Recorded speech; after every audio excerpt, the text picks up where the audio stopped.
បាទសួស្តីថ្ងៃនេះខ្ញុំមានរឿងរ៉ាវដ៏ព្រឹកព្រួយមួយដើម្បីលើកយកមកចែករំលែកដល់ពុកម៉ែបងប្អូនបានស្ដាប់ផងដែរគឺរឿងមួយហ្នឹងតាក់ទងនឹងរឿងប្រវត្តិចាស់បុរាណដែលគាត់និយាយតគ្នាហើយជាក់ស្ដែងវិជ្ជារបស់ខ្ញុំក៏ជាឪពុករបស់ខ្ញុំក៏គាត់បាននិយាយរឿងនេះដែរហើយនឹងបងទីមួយខ្ញុំតែគាត់មានអ្វីជាច្រើនណាស់ហើយក៏គាត់បាននិយាយដូចនឹងចាស់ចំនួនមុនផងដែរគាត់បានជួបប្រទះ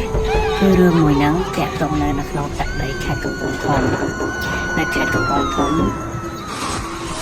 គឺមានប្រវត្តិដ៏ជូរចត់មួយគឺកន្លែងដែលគេវាយមនុស្សកប់ដូចជារណ្ដៅតែគេវាយមនុស្សសម្លាប់នៃសម័យប៉ុលពតហើយឪពុករបស់ខ្ញុំក៏គាត់បាននិយាយដែរថារណ្ដៅដ៏ច្រើនមួយហ្នឹងគឺសិតតែមនុស្សពោពេញទៅដោយមនុស្សដែលគាត់បានឃើញផ្ទាល់នឹងផ្នែករបស់គាត់ដែលបានគេរយៈឡើងហើយគេវាយទៅចូលក្នុងរណ្ដៅនោះជាច្រើនផងដែរមនុស្សគាត់បានឃើញផ្ទាល់ផ្នែករបស់គាត់ហើយបន្ទាប់ពីការចាប់នាសម័យប៉ុលពតទៅមកឪពុករបស់ខ្ញុំគាត់ក៏បាននិយាយថាគឺកន្លែងដែលគេកប់រណ្ដៅខ្មោចជាច្រើនហ្នឹងគឺពោពេញទៅដោយរោគអាចកំបាំងជាច្រើននៅពេលយប់ហើយពេលខ្លះគាត់ក៏បានជួបប្រទះដែលខ្មោចលងជាច្រើននៅកន្លែងនោះដែរតែឪពុករបស់ខ្ញុំគាត់ក៏បាននិយាយបន្តទៅថាគាត់អត់ខ្លាចទេគាត់នៅសម័យនោះគាត់បានឆ្លងកាត់ភាពវេទនាភាពអត់ឃ្លានភាពភ័យខ្លាចរួចអស់ទៅហើយគាត់បានថាត្រឹមតែខ្មោចมันអាចធ្វើឲ្យគាត់ខ្លាចបានទេពីព្រោះគាត់បានឆ្លងកាត់រឿងភ័យខ្លាចជាច្រើនជាងដែលខ្មោចលងនឹងទៅទៀតបន្ទាប់ពីការចាប់នាសម័យប៉ុលពតបណ្ដាលនោះបានគេកប់ចោលហើយឪពុករបស់ខ្ញុំបាននិយាយថាអ្នកដែលគេរាវយកពីដាក់ទីនឬក៏ប្រាក់អីផ្សេងៗដែលជាប់នឹងខ្លួនឬក៏សម្ភារៈមានតម្លៃជាច្រើនដែលជាប់នឹងខ្លួនសាកសពរបស់គេហ្នឹងតែគេវាយបានវាយទម្លាក់ក្នុងដំណើរហ្នឹងឪពុករបស់ខ្ញុំគាត់បាននិយាយឈរមើលគាត់បាននឹងឈរមើលថែមទៀតផងគាត់ថាគេបានចាប់ទាញមនុស្សនឹងឡើងមកម្ដងមួយដើម្បីស្ទាបរកនៃរបស់ដែលមានតម្លៃដូចជាចិញ្ចៀនមាសប្រាក់ជាដើមប៉ុន្តែគាត់ថាពេលគេទាញមកឡើងមកពីដំណើរម្ដងមួយគឺមានភាពស្អុយរលួយជាខ្លាំងដែលធ្វើឲ្យគាត់សឹងតែទ្រាំនឹងខ្ញុំស្អុយនោះមិនបានប៉ុន្តែចំពោះដែលគេជាអ្នកស្វែងរករបស់មានតម្លៃមាសពេជ្រផ្សេងជាច្រើននោះពួកគេអាចនឹងទ្រាំការស្អុយរលួយនេះបានបាត់ថានៅពេលដែលគេចាប់ទាញឡើងដល់លើហើយគេបូតបូតខ្លួនឬក៏បូតដៃបូតជើងរកចិញ្ចៀនឬក៏ខ្សែកឬក៏របស់ណាមានតម្លៃដែលគេ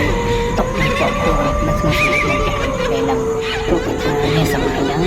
គេអត់មានអ្នកណាហ៊ានពាក់ឬក៏អលង្ការរបស់ខ្លួនទេអញ្ចឹងរបស់ដែលមានតម្លៃផ្សេងគេតែងតែលាក់នៅក្នុងសម្លៀកបំពាក់នៅជាប់ខ្លួនរបស់គេហើយគាត់ថាពេលបូតចេញមកត្រៀបបីដូចជាខ្លាញ់គាត់ថាបូតដៃចេញមកខ្លាញ់ជីកតែម្ដងបរិយាគាត់ថាមាន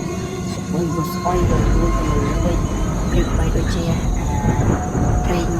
ដូចជាបូតចេញមកគាត់ថាដូចប្រេងហ្នឹងអូនចេញមកបងហើយអ្នកខ្លះបានជាអ្នកខ្លះបានខ្លះក៏អាចទៅផ្សេងដែរពួកគេខំប្រឹងទាញយកគ្រប់ដែលគេកប់ខ្លួនដោយស្អុយរលួយហើយគាត់បាននិយាយថាដើម្បីតែគេទាញមកម្ដងមួយគឺគេទាញរហូតមួយថ្ងៃហើយស្អែកឡើងគេមករកទៀតស្អែកឡើងគេមករកទៀតរហូតដល់តែអស់សាក់សពពេលដៃដ៏ធំមួយហ្នឹងថាពេលគេទាញយកឡើងលើហើយគឺគេទុកចោលព្រោះសាក់សពនៃសម័យហ្នឹងគឺច្រើនមែនតើចឹងអត់តាមរកសាក់សពឬក៏សាក់នៃផ្សេងតែចាំថាមានទុកចោលគោទៅលើដៃរបស់គោហើយបន្តមកថានៅពេលដែលរងបានជាប្រហែលថ្ងៃគាត់ថា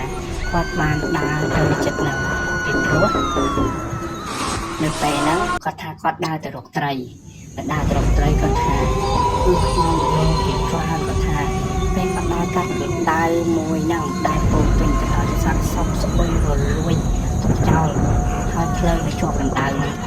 គាត់ដើរបានដើរតាមផ្លូវទៅគេដណ្ដៅហ្នឹងគាត់បាននិយាយថាគឺមានសម្លេងកូនក្មេងយំផងស្រែកយំផងមនុស្សចាស់ស្រែកកំពងយំផងស្រែកហៅជួយផងគាត់ថាគឺគាត់បានមានសម្លេងទាំងអស់នោះចេញពីគ្រប់ទិសទាំងដល់គាត់ថាគាត់បានកាត់ឆ្លងកាត់ដណ្ដៅដែលគេដណ្ដៅហ្នឹងគាត់ថាគាត់អត់ខ្លាចទេពីព្រោះគាត់មានសម័យនោះគាត់ថាគាត់បានឆ្លងកាត់ពីភាពភ័យខ្លាចឆ្លងកាត់ភាពវេទនាអត់ឃ្លានរួចអស់ហើយគាត់ថាអញ្ចឹងក្រុមមកខ្មោចរបស់ហ្នឹងអាចឃើញគាត់ខ្លាចបានទេមានយប់មួយនេះគាត់អ្នកជាបាត់របស់គាត់ថាគាត់ទៅរកដៃនៅចិត្តដណ្ដៅហ្នឹងចិត្តដណ្ដៅហ្នឹងគាត់ថាពេលខែរសាឡើងតាក់លេខអស់ប៉ុន្តែនៅគេដណ្ដៅហ្នឹងមានទួលមួយមានប្រៃដុសណែនថានៅគេដណ្ដៅហ្នឹងមានទួលមួយមានប្រៃដុសណែនហើយនៅខែរសាឡើងគាត់បានទៅរកដៃនៅចិត្តទួលហ្នឹងហើយទួលហ្នឹងគេនឹងដណ្ដៅនឹងទៀតគាត់ថាដល់ពេលដែលគាត់បានទៅរកចិត្តដល់គឺឃើញមនុស្សកូនក្មេងនិយាយគ្នាគឺក៏សោយសម្ដែងនៅលើទួលគាត់ថាអ្នកខ្លះមានលឺសំឡេងយំផងអ្នកខ្លះសោយកូនក្មេងសោយក្អាយអ្នកខ្លះទៀតលឺសំឡេងក្មេងយំក៏មានគ្រប់ទាំងអស់តែគាត់ថាពីអ្នកពុំអាគាត់ខ្លាចទេគាត់ក៏បានឡើងទៅលើទួលនឹងតែម្ដងចង់ដឹងថាតើមានមនុស្សដែរឬអត់តែធៀបពិតក៏ដឹងថានឹងគឺជាខ្មោចដងគាត់ហើយប៉ុន្តែគាត់អត់ខ្លាចទេថាគាត់បានដើរទៅដល់លើទួលនឹងបង្កាត់លើខាងលើទៀតថាគាត់ដើរទៅដល់លើទួលនឹងវាបាត់សម្លេងរបស់គាត់ទៅបាត់សម្លេងរបស់គាត់អត់មានសម្លេងយំអត់មានសម្លេងសើចកាយអត់មានសម្លេងកូនក្មេងយំអីឬក៏បំពេកូនអីគឺអត់មានទេគាត់ថាពេលគាត់ឡើងទៅដល់លើទួលនឹងភ្លាមគឺបាត់សម្លេងឆិនហើយក៏បាត់សម្លេងឆិនគាត់ក៏បានទៅបង្កាត់ភ្លើងបង្កាត់អីគាត់ថាបង្កាត់ភ្លើងបង្កាត់អីខាងត្រីអីពុកនៅលើហ្នឹងព្រោះគាត់ថាគាត់អត់មានភាពភ័យខ្លាចទេហើយក៏គាត់បានហូបនៅហ្នឹងអីហើយរួចអស់រៀបចំចេញដំណើរទៅតែចេញផុតទួលនឹងតែមិនតែចាស់គឺសម្លេងអត់ដែរគឺមានភាពត្រហុងអង្គងពេញយ៉ាងមានយំផងមានស្រ័យយំផងស្រ័យឲ្យគេជួយផងកូនក្មេងសោយក៏ក្អាយផងគឺគាត់ថាលឺសំឡេងទៅលើទួលនឹងពោពេញទៅដោយសំឡេងត្រហុងអង្គងមកដែរចង់ថាគាត់ថាខ្មោចនៅពេលដែលយើងខ្លាចវាគឺវាកាន់តែលងយើងប៉ុន្តែនៅពេលដែលយើងមិនខ្លាចវាកាន់តែលងវាកាន់តែចូលទៅដល់ចិត្តនឹងគឺវាគេជួបពីដល់ថាយើងខ្លាចវាចឹងមានតែវាមានតែស្គាល់ឈ្មោះហើយថាពេលគាត់ថាផុតបន្តិចដាក់ផុតបន្តិចមកក៏សំឡេងអង្គកងនោះក៏ដាក់ហើយគាត់ថាប្រហែលឆ្នាំក៏ប្រហែលឆ្នាំកន្លងមកគាត់អត់ចាំដែរនៅពេលគាត់និយាយគាត់ថាប្រហែលជាប្រហែលឆ្នាំដែរគឺជាមួយឆ្នាំឬក៏ទឹកផ្ដាច់ថ្មីគាត់ក៏បាននិយាយថាទឹកផ្ដាច់ពីប្រព័ន្ធថ្មីហើយនៅពេលដែលថ្មីហ្នឹងគឺសាកសពអស់ហ្នឹងគឺស្អុយលលួយអស់នៅសល់តែឆ្អឹងពេញមានដណ្ដៅពេញមាត់ដណ្ដៅហ្នឹងនៅសល់តែឆ្អឹងពេលនោះគាត់ថាគឺអ្នកភូមិដែលគេយកគោមកខ្វៀលហ្នឹងដាច់ពីពេលហ្នឹងថាសោះគូសោះអ្វីខ្លះដែរហើយអ្នកភូមិដែលគេយកគោមកខ្វៀលគាត់ថាគ្រាន់តែបលែងគោចេញពីភូមិហ្នឹងព្រាបគឺរឹបសំដៅទៅអាកន្លែងឆ្អឹងខ្មោចគេគោចោលយំពីដណ្ដៅនឹងតែម្ដងគាត់ថាគឺគោវារឹបសំដៅទៅរកឆ្អឹងខ្មោចជក់មានចិត្តខ្លាញ់ចិត្តប្រេងគឺឆ្អឹងគោហ្នឹងគឺរត់ទៅជក់ហើយជុំវិញដណ្ដៅដែរគេគាត់ថា គោដែលវាបានជុកហើយគឺវាមិនងាយចេញទេថាអញ្ចឹងពេលគាត់ពេលគោវាឃើញអញ្ចឹងថាតែងតែដេញបញ្ជិះគោឲ្យឆ្ងាយពីរណ្ដៅហ្នឹងព្រោះនៅពេលដែលគោដែលវាបានជុកវាឆ្អឹងមនុស្សដែលជុំវិញរណ្ដៅហ្នឹងហើយគឺវាអត់ងាយទៅណាទេ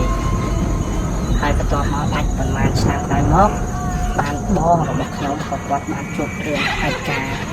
មកលោកហើយបងរបស់ខ្ញុំបងទី1របស់ខ្ញុំរបស់ហ្នឹងគឺគាត់ទាន់នៅពេលដាច់ពោពតតែឆ្នាំមកគឺមានសាក់សពនិងខ្មោចឆ្អឹងខ្មោចវាដល់លួយផ្សេងហ្នឹងគឺទាន់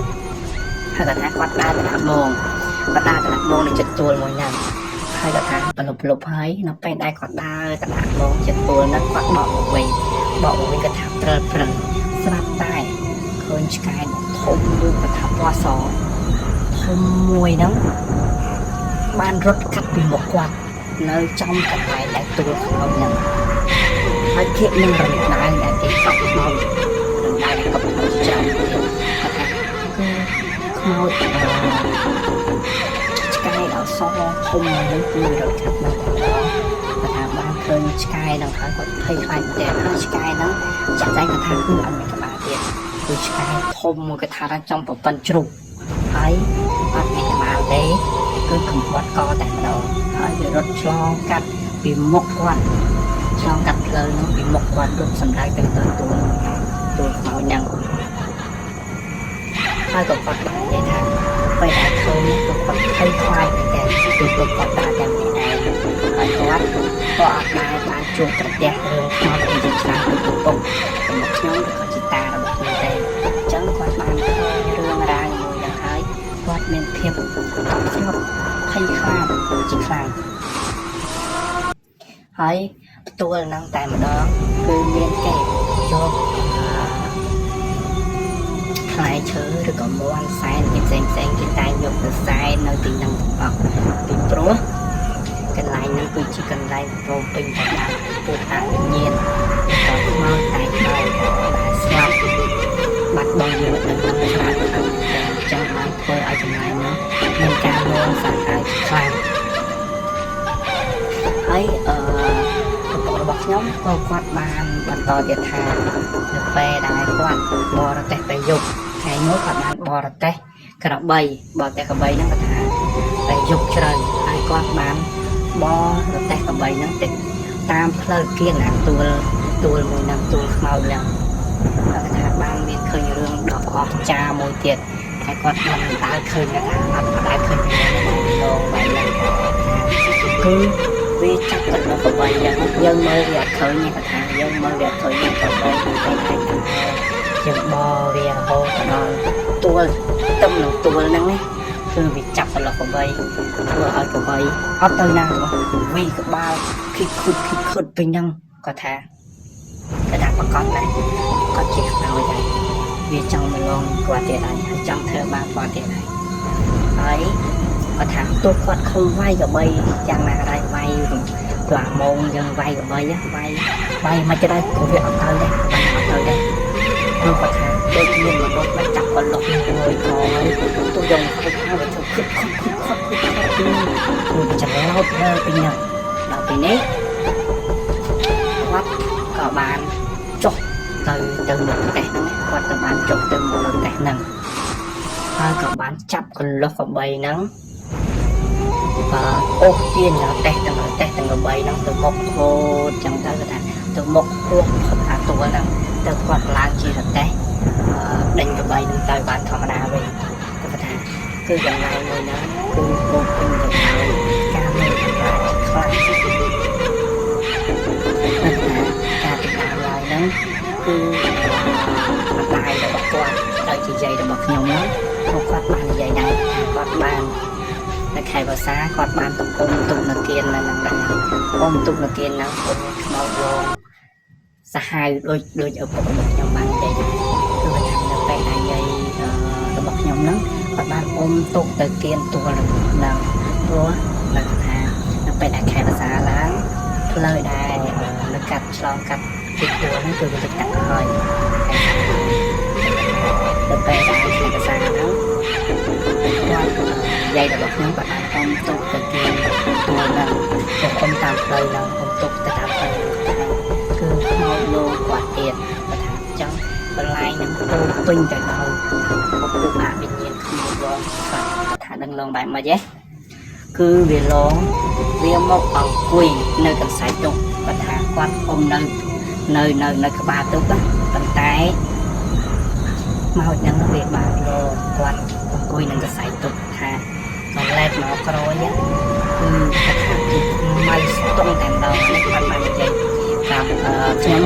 តែបើសិនជាគាត់កុហកខ្ញុំក៏កុហកតាមគាត់ដែរព្រោះជារឿងដែលគាត់និយាយប្រាប់ខ្ញុំបែបហ្នឹងទេហើយគាត់ថាក៏ឡែកទៅក្រោយគឺខ្មៅស្ទង់អង្គុយនៅកន្សែងទុកគាត់គាត់ថាគាត់អុំដល់ទួលហ្នឹងគឺគាត់ខ្មៅស្ទង់នៅកន្សែងទុកហ្នឹងហើយគាត់ក៏បាននិយាយថាអញឡងបែបហ្នឹងគឺមិនអញខ្លាចបើសិនជាហែងចិត្តសឿនហែងឡងធ្វើជាចាបធ្វើជាអីបានខ្លាចព្រោះយាយរបស់ខ្ញុំក៏ដឹងថាខ្ញុំពីឡងបែបហ្នឹងយើងមកទៅពួកអីខ្លាចពួកអីមកទៅវាមានអារម្មណ៍ថាអត់ស្រួលចឹងក៏គាត់បាននិយាយថាមកបញ្ឈប់ខ្មោចវិញខ្មោចមកឡងគាត់ប៉ុន្តែគាត់មកបញ្ឈប់ខ្មោចវិញគាត់ថាគាត់បាននិយាយថាហែងឡងបែបហ្នឹងមិនខ្លាចទេបើហែងឡងធ្វើជាចាបដូចមួយនឹងទុកបែបខ្លាចគាត់ថាមួយរំពេចចេះមកតែមកធ្វើនៅកន្សែងទុកគាត់ដែរនឹងខ្មៅស្ទង់ណាសច្ចាមួយមែនគឺថាតែខ្លាចជាសច្ចាមួយមែនខ្លាចទឹកមកហើយនោះតែនេះបើខ្លាចធំស្ទង់នឹងខ្លាចជាសច្ចាមួយអង្គុយខ្សែទុកនឹងទៅវិញគាត់ថាក្នុងចិត្តគាត់ថាណាស់តែខ្លាចអីមកខ្មោចធ្វើខ្លួនជាចាបចឹងក្នុងចិត្តរបស់គាត់បាននិយាយយ៉ាងចឹងថាហើយក៏គាត់បានអុំទុកផុតទួលខ្មោចហ្នឹងទៅហើយអាចារ្យហ្នឹងក៏បាត់ទៅវិញនៅលើទីមួយបាត់គាត់បានហើយនៅពេលលើកទី2គាត់ក៏បានជួបប្រទះអត់ដែរទៀតគាត់ថាជួបប្រទះលើកទី2គឺសាហាវជាងលើកទី1ទៀតបើសិនជាលើកទី1សិនលើកជាទី1គាត់ថាឃើញត្រឹមតែខ្មៅស្ទង់អង្គុយនឹងកន្សែងទុកអត់ឃើញរូបអត់ឃើញយ៉ាងអីទាំងអស់ប៉ុន្តែថ្ងៃមួយទៀតគាត់បានអុំទុកទៅតាមផ្លូវទួលខ្មោចទៀតហើយវាឡងសាហាវជាងមុនពេលដល់ពីព្រោះគេដឹងថាឡងទី1អត់មានសក្តិភាពហើយឡងទី1ហ្នឹងអាចនឹងចាញ់បោកនិយាយរបស់ខ្ញុំវិញអញ្ចឹងឡងទី2ខ្ញុំបានត្រូវជួយអ្នកខ្លះគាត់អុំទុកយប់អុំទុកយប់ទៅកាត់ទួលនឹងហើយស្រាប់តែវាឡងឈោហើយមានដាក់វែងនេះបើសិនជាគាត់កុហកខ្ញុំក៏កុហកតាមគាត់ដែរព្រោះចាស់ពីរឿងនិទានដែលគាត់និយាយតគ្នាប្រាប់ចៅហ្នឹងអត់ដឹងថាជាគាត់កុហកឬក៏គាត់និយាយមែនទេគាត់ថាគឺលងមកគឺតានឹងខ្សែទៅហើយដល់នេះគាត់មានអារម្មណ៍ថាពេលបាក់ទៅផ្នែកដាក់ធំបាច់ដាក់មកធ្លាក់ឡើងបានតែគាត់ថាឈាមទៀតមានឈាមធ្លាក់ថាទៅនេះគាត់មានអារម្មណ៍ភ័យខ្លាចដែរតែគាត់នៅតែប្រើវិធីសាស្ត្រមុនដដែលគាត់នៅតែប្រើវិធីសាស្ត្រមុនដដែលដើម្បីមកបញ្ឈប់ខ្មោចយ៉ាងកុំឲ្យវាឡងក្នុងរូបរាងកាយបែបហ្នឹងគាត់ថាពីខ្លាចគឺរូបរាងកាយហ្នឹងហើយគាត់បាននិយាយថាឯងឡងបាត់ហ្នឹងទៅមកខ្លាចទៅមកឈាមមុខសិតឈាមផ្នែកលៀនអំដាប់ធ្លាក់ឡើងចំដល់ពុកអញ្ចឹងមិនឯងខ្លាចបើសិនជាហែងឡងបែបនេះអាខ្លាចទេព្រោះថាតែហែងឡងរូបរាងឲ្យស្អាតល្អជាងនឹងតិចមកបានគាត់ខ្លាចគាត់ក៏បាននិយាយតែខ្មោចនឹងនិយាយយ៉ាងទៀតគាត់ថាឡងធ្វើម៉េចរូបរាងឲ្យស្អាតល្អជាងនឹងបានតែគាត់ខ្លាចចឹងគាត់ថាមួយរំពេចហ្នឹង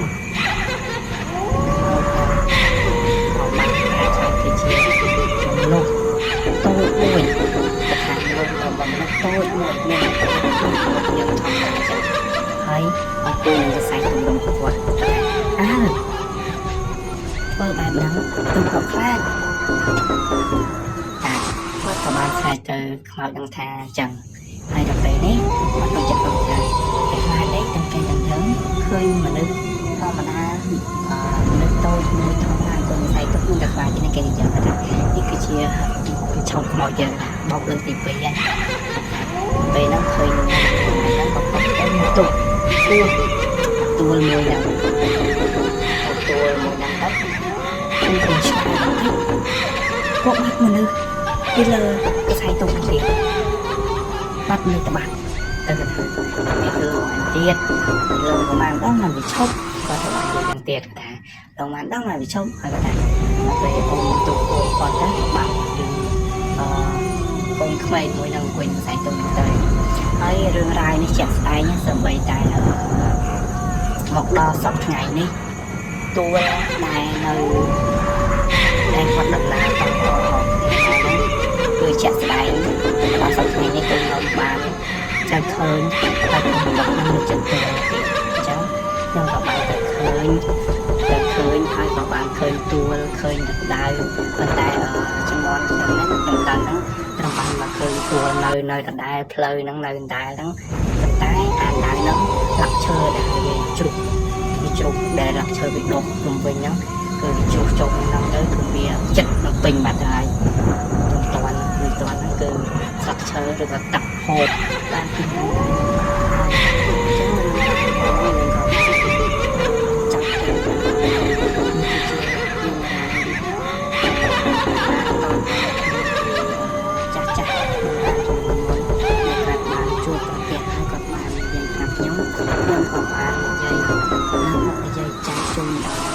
បងប្អូនទាំងអស់គ្នាដើម្បី